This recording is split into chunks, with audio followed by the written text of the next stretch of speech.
Would you agree that there are things from your childhood, damage and things that need to be healed? But this is the part my guides have given me that I want to share with you. Our human adult self is neutral. There's a whole continuum of emotion. Neutral is the center. Joy and wonder and awe are up here. Depression, misery, suckiness is down here. Fear, anxiety, all that stuff, okay? Neutrality is in the middle.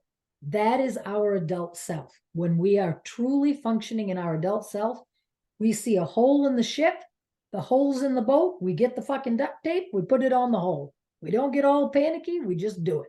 That's the adult self. We can take care of business, we can get shit done, right?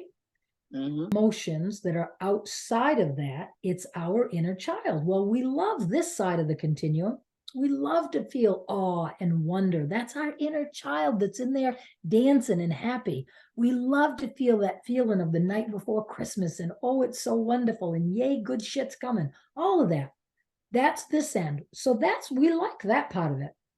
But these things down here are also your inner child. So an easy example is the phone rings, you see who it is, and your stomach gives that little bit of a roll. You probably have had that happen. It's like, oh, Jesus, I got to talk to them, right? Talk to them, do your thing. But then when you have your quiet time and you're doing your, I call it my spirit time, whatever you're doing, watching videos that will teach you and help you, journaling, praying, whatever it is on your emotional, on your spiritual journey. When you have time, you say to your little girl, you sit first, you really connect to your adult self, that neutral, strong woman who handles life. You connect to her. And then you picture your child self over here. And it helps if you've got a picture. Like I have a photograph that my mother had that me when I was about 4 or 5. I picture that little curly haired girl and I say to her, honey, what was going on? Why did you get upset when so-and-so called? I don't like talking to them. They make me feel bad. They make you feel bad? Well, tell me more about that. How do they make you feel bad? They always make me feel like I don't do enough. Like I'm not as good as they are. And then you're like, the adult you is in your head going, well, shit, I didn't even realize that. They really do make me feel like I'm not good enough. That's why I don't like talking to them. And you have this little epiphany. And so then you say to your little girl, well, honey, thank you for sharing that with me. Because a lot of us, Renee, when we were kids, were not allowed to talk. We weren't allowed to say our truth. I don't know about you, but I heard, I'll give you something to cry about, or go to your room, blah, blah, blah, go on. Kids are to be seen and not heard. I mean, that was a lot of my childhood. And so my inner child stuffs it. She just stuffs it.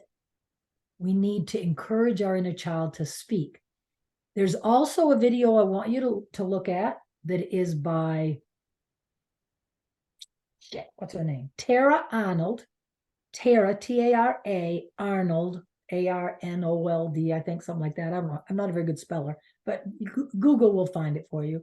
She's on YouTube. She's a channel like me. Her guides brought through a beautiful strategy of creating a safe space for our inner child so that when things are difficult, we in our mind and in our heart, we say to our inner child, go to your safe space. Go play, honey. I got this. Adult Renee has got this. So say your son comes in and maybe he's on a tear and he's being a dickhead or whatever. I don't know what kind of stress you have, honey. I'm just guessing. I know that if he's got addiction problems, he probably brings chaos into your life. So say he comes in and he's blah, blah, blah.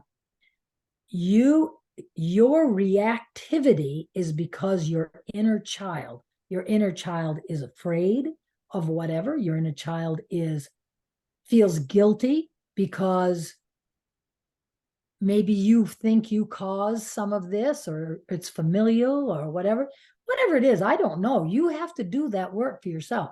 But you say to your inner child when he's there and you're starting to feel reactive and like, Jesus, you're not going to talk to me that, whatever it is, say to your inner child, sweetheart, go to your safe space in your mind and then pull back into whatever the situation is and just observe it and be in your adult self. Can you actually make any difference to this man who's stoned or drunk or whatever? You can't make no fucking difference to him. You can, it's like peeing into the wind, right?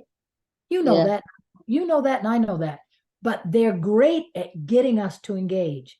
They're great at pulling it out of us. Come on, give me a reason to fight with you, right? Yeah. Renee, and you're going to do shitty someday. But you forgive the shitty days and try again next time.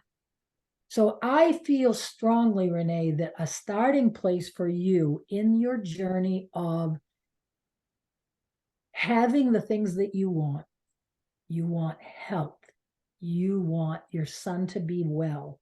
That's his work, but you can create a version of your son. Picture him happy. Picture him clear-minded, clear-brained. Picture him off drugs or whatever it is he's doing.